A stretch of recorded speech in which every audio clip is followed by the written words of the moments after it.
Bakunzi bacu, bakunzi ba B-Info, bakunzi bo mu Gisaka TV, nongeye kubaramutsa ndetse ndabaha n'ikaze muri iki kiganiro cacu cuno munsi w'Imana, aho tugiye kuyaga novuga yuko ibiri ku mirongo y'urugamba ndetse tunayage kubijanye n'amasezerano yasinye Washington kwigenekerezo rya 4 ukwezi kwa 12 uno mwaka.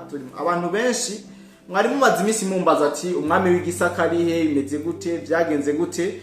Nagenda babwire yuko no munsi ndamugarukanye kugira ngo dushobore kuyagabisha umwami w'Igisaka. Urashobora kubara kuramutsa abadukurikirana ndetse unababwire niyo wahora ndazi yuko abantu bari bagukumbuye bakurindanye Igishaka kandi ari benshi. Urakoze cyane bwana munyamakuru, ndawushimiye kandi nshimiye n'abakunzi bawe kuri B-Info Plus.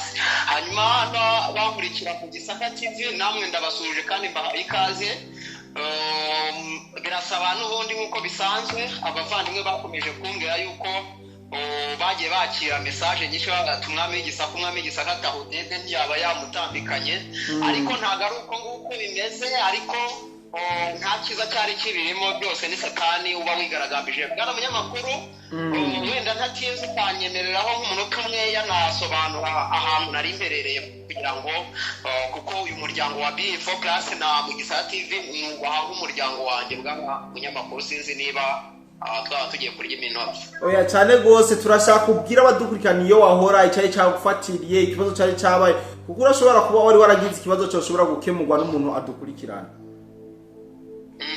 Bwana munyamakuru, ikintu cyabayeho ni ibintu bibiri byabaye uruhurirane. Cyambere hano ya mu Gisaka TV bagize gutya bayikubita ibihano, bayifungaho by'icyumweru kimwe.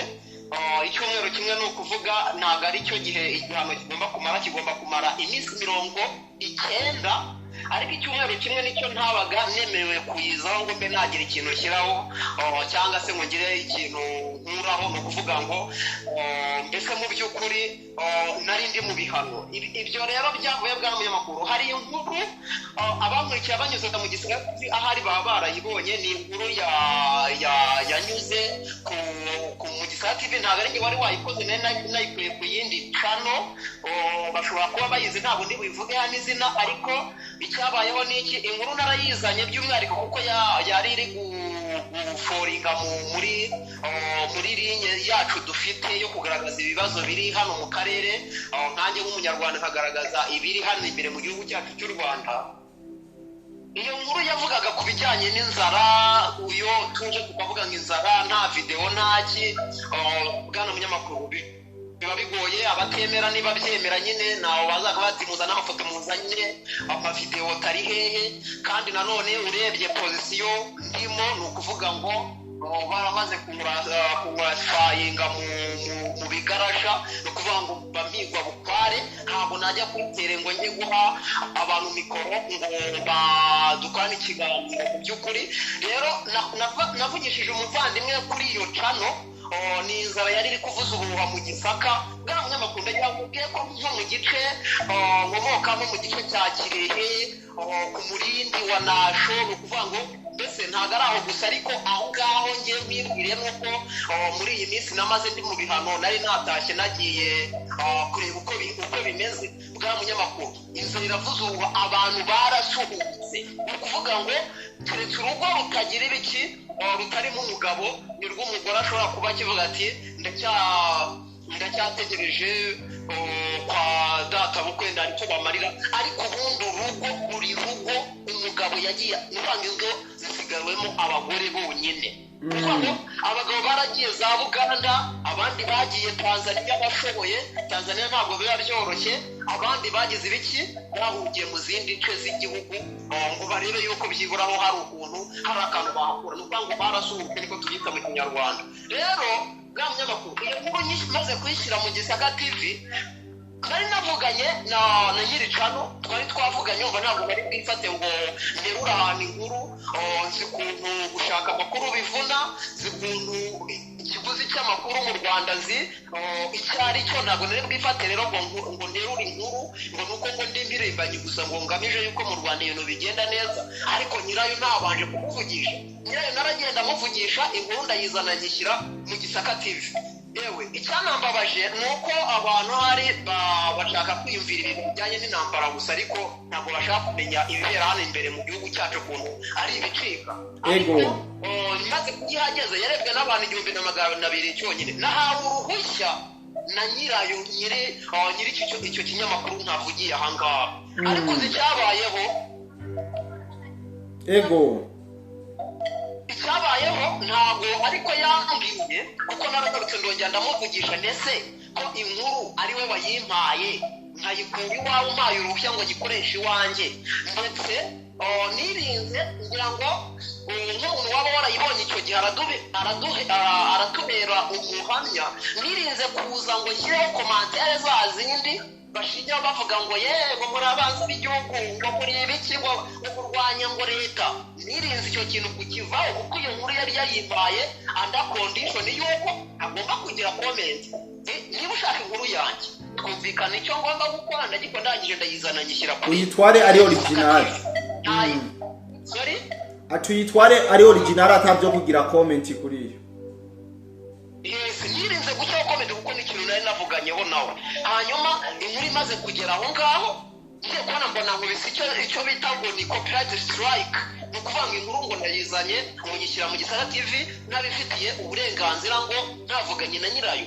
Rero ntabwo muhamagara twagerageje kubicoca ndabaye bya kweri wabitewe n'igitabo y'ishuri y'ibanga, ariko njye ntekereza yuko ari inzego zishinzwe kubuza umutekano igihugu arizo zakoze biriya bintu, aribo badashaka yuko kugihagaragara, kuko njyewe mbere y'uko iyo nkuru nyishyira mu Gisaka TV nari nabanje kubaza nyirayo. Rero hano mu Rwanda bwana munyamakuru na nyiri iki kinyamakuru ntabwo namukondemninga kubera ko nzi ukuntu bikora, kandi we ntabwo akeneye kwiteranya na leta, akeneye kujya kuri tere, akeneye gukomeza gukora akazi, afite aho akorera hazwi, baza derese bazwi, bamufiteho mbese bamufite mu biganza. Rero njyewe ni mu busesenguzi bwanjye ntihagire niba ari n'umukozi wa DED uri kunyumva ntatekereze yuko rwose ngo uyu mubyeyi ari we waba yarambwiye yuko ari leta yamubwiye ati aba bantu ntabwo ari njyewe bakubise iyi strike bwana munyamakuru. Umuntu wese wakoze kuri iriya nkuru ewana, ndetse bitewe n'uko bashobora kuba barumvikanye ahari we bakamuha nka we, sinzi uko bigiye uko babyanzuye, ariko yarambwiye ati hano mfite muhereze screenshot y'abantu na strike muri ubu buryo bagera muri 6-7. Rero bwa munyamakuru ntekereza yuko bamugezeho bakamubwira ati dore uri kugaragaza isura mbi, none dore inkuru zageze mu banzi b'igihugu, ati rero kora ibi ngibi, kuko ni umuntu twe twamaze kumvikana rwose icyo ngomba gukora ntagikoze, nta kintu mu by'ukuri yari bugaruka kongera kandi akaza gufata chano yanjye ngo ayitekinge down. Nuko bahita bayikuraho. Ubwo aho hari ku ruhande rumwe ku bijyanye n'akazi, hanyuma kuba narongeye byibura no kuza ngo nze nacaha kuri B-Info Plus cyangwa ku Bakunda Igihugu TV, aho rero niho ubwira ngo byabaye ibintu by'urukurikirana, hari ngomba gukomeza nkareba ikijyanye na security yanjye, ntabwo ndi bubivugeho birebire, ariko bwana munyamakuru nyine nisanze ntafite n'igikoresho na kimwe, yaba imashini yaba telefone yaba kamera, ni ukuvuga ngo ntabwo ndi bubivugeho birebire keretse igihe nzaba igihe kigeze yuko mbishyira ahagaragara, ariko mu magambo makeya nubwo ndondogoye imbabarire nicyo nabuvugaho. Ati pole sana kabisa. Nuko mwami w'Igisaka, hari byinshi byagiye biravugwa mu gihe utari kurabonekana kuri zino mbuga ngo karabumenyi, mu gihe tuzi mu gihe dushaka ukuri kuzuye ko mu gihugu cy'iwanyu ibiriko birahaba, atubibaza wewe. Reka tuyayo kwijanye n'amasezerano yabaye kugenekezo rya 4 ukwezi kwa12 uno mwaka turimo 2025, habaye gusinya amasezerano y'amahoro hagati ya leta y'u Rwanda ndetse na leta ya Kongo.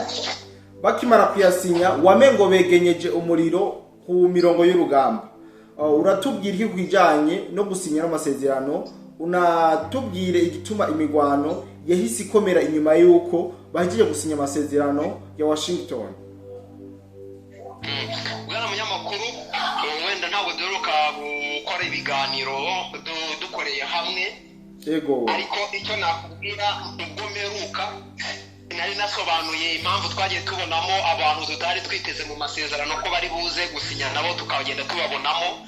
By'umwihariko nari nahereye kuri perezida wa Ruto, ubwo nagombaga gukurikizaho perezida w'u Burundi, yagombaga kujyayo nubwo byari bitaramenyekana ko azajyayo, ariko njyewe nari mbizi ko agomba kujyayo.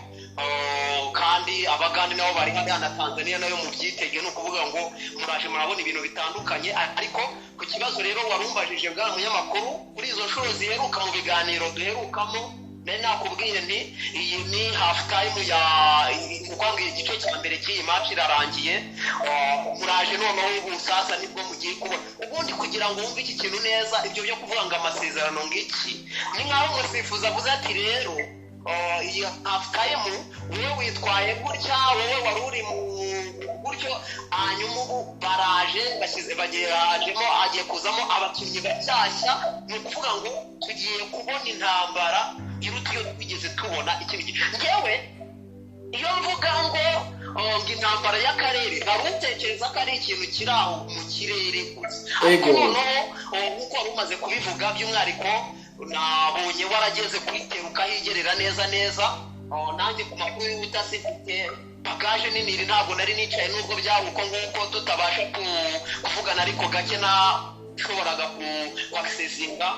Narakomeje bwana munyamakuru, ni ukuvuga ngo iby'amasezerano bibone muri iyo shusho yo kuvuga ngo ni arbitre cyangwa komiseri w'umukino yari amaze guhereza umugisha ibyabaye, ati mwebwe mukore gutya, mwitwaye gutya na gutya gutya na gutya.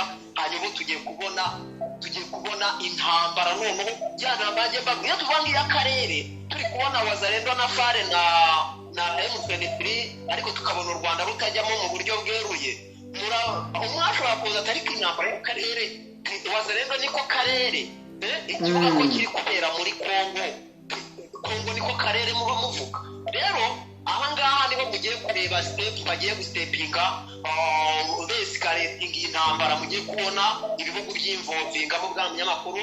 Ntabwo nshaka kurambira muri aka kanya warumpaye, ariko intambara yo babandi bavugaga ngo ibyo tuvuga bihehe hano ngiye kubibereka sasa. Ngira ngo wamaze kubona yuko igisigaye cy'u Rwanda cyamaze. Uyu munsi turi ku cyumweru, sibyo? Sande.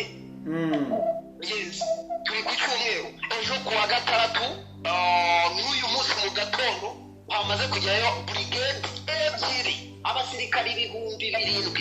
Urumva icyo kintu? Ego. Yes, izindi diviziyo ebyiri ntabwo zirambuka, ariko zikambitse mu bice bigize ibiki bikikije kiriya gice cyose kireba n'Uburundi, kirebana na Kongo. Nyine aho hari ni ukuvuga ngo bageze ibiki, kandi ibyo biraba amasezerano barayasinye. Rero iyo bigenze gutya tukabona ibikorwa nk'ibi ngibi, mukabona uburyo bari kurwana amanywa n'ijoro, nta kuvuga ngo bwije reka tuzagaruke ejo, bari kwasana amanywa n'ijoro. Ahari ejo bashyizemo akaruhuko k'amasaha make, ariko intambara irakomeje. Icyo nshaka kumvikanisha hano, amasezerano muyibagirwe, ahubwo ushobora guhita wibaza ati none se bano bantu ni abasazi, nta bwenge bagira, bagiye gusinya ibiki, kuki Kongo yagiye gusinya izi ko bidashoboka, TDC yagiye gusinya. Ushobora kwibaza icyo kibazo. Aho rero nibo nabwira abadukurikirana, abo abakozi ba Mugisaka TV na Info Plus bamaking sure ko bakoze subscribe kandi bakoze kuzongera kujya tujyana umunsi ku munsi, kubera yuko nyine ibyo bibazo wumva niho nizo dukeneye gusolvinga. Rero ibyo n'ibindi tuzagenda tubirebera hamwe bwa munyamakuru. Naba nkusubije umwanya ugakomeza ukatuganirira, cyangwa niba hari ikintu wagira ngo ubaza. Ariko njyewe nicyo naba mbivuzeho mu magambo makeya. Tugiye kubona intambara iyo tutigeze kwanjye nababwiye ni iyi ntambara Leta Rwanda ni yanyuma. Murebe nawe urwego agejejeho ibi bintu, cyangwa ibi bintu ahantu bigeze, ageze neza hahandi Saddam yari ageze ubwo yajyaga gutera Kuwait. Halo? Ndakumva mami w'igisaka, ndakumva cyane. Yes, ubwo yajyaga gutera Kuwait, murabizi ibyamubayeho iyo ntambara ya Kuwait mu kigobe cy'Abarabu niho mvuga intambara mwari kurikiye ariko ntabwo tubirengeje ngo tuzagenda tubisubiramo by'umwihariko ngewe muzambona na actualité breaking nkeya ahubwo ngewe nzanje gukuraho amarido ngo murebe biri kubera inyuma n'imigambi irambuye rero abarundi murasabwa kuba maso kuko nk'uko nari mbabwiye nti buri gihe umunyagitugu hari igitera akora niba tuvuga ngo iyi ntambara ni iya nyuma akora nyine ibintu by'ubwiyahuzi nawe arabizi ko ari kurwana intambara ya nyuma ari ugupfa n'ugukira urumva ego rero bwa munyamakuru urumva ndarondogoye mvuze byinshi nari mbakumbuye nta kibazo niyo mpamvu naguze ijambo